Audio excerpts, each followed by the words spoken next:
Minule meeldib see töö sellepärast, et mulle meeldib lugeda kriminaalseid raamatuid. Seal peal on selline kriminaalne maailm ja mina olen selle pildi peal detektiiv. See on minu küsimus. Mulle meeldivad, et seal on küsimused.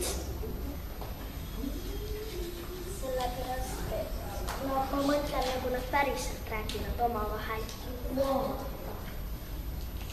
Minule meeldib see töö sellepärast, et siin peal on lohed ja lohed lendavad ja lohed ja lendamine on üks minu unistustest.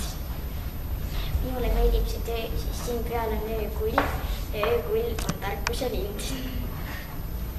Mulle meeldib see töö, sest et siin oleks nagu üks kass ja üks koer. Et jah, mulle meeldib nagu kõige rohkem see kass nagu. Mulle meeldib see töö, et siin on nagu lemeedid. Et jah, siin on nagu ja siin on ka nagu natukene. Et jah. Britile meeldib see töö sellepärast, et mu lemmikloom on orav ja seal on just orav peal. Lisbethile meeldib sellepärast see töö, et ta joonistas selle raamatu pealt ja see tuli hästi nunnu. Lisbethile meeldib sellepärast see töö, et ta joonistas selle ise ja et talle meeldib jäneseid joonistada.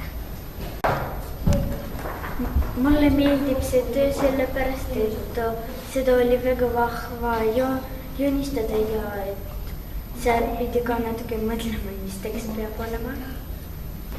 Ingerile meeldib see töö, sest tema arvates tuli see tal hästi välja ja talle meeldis väga seda teha. Ingerile meeldib see töö sellepärast, et selle töö peal on tema lemmiklaulja. Saarale meeldib see töö sellepärast, et see on huvitav ja me tegime seda piltide järgi. Minu arust on see lõbus ja mulle meeldis seda väga teha ka. Hansule meeldis see töö, sest seda oli lõbus teha ja see oli äge. See oli äge sellepärast, sest sa sai ise mõelda nagu maju välja ja ise nagu teha ise nagu maju mõelda välja ja ise nagu kuidas sinna asju teha ja see mulle väga meeldis. Adelele meeldib see sellepärast, et see madu tahtis oravaga sõbraks saada.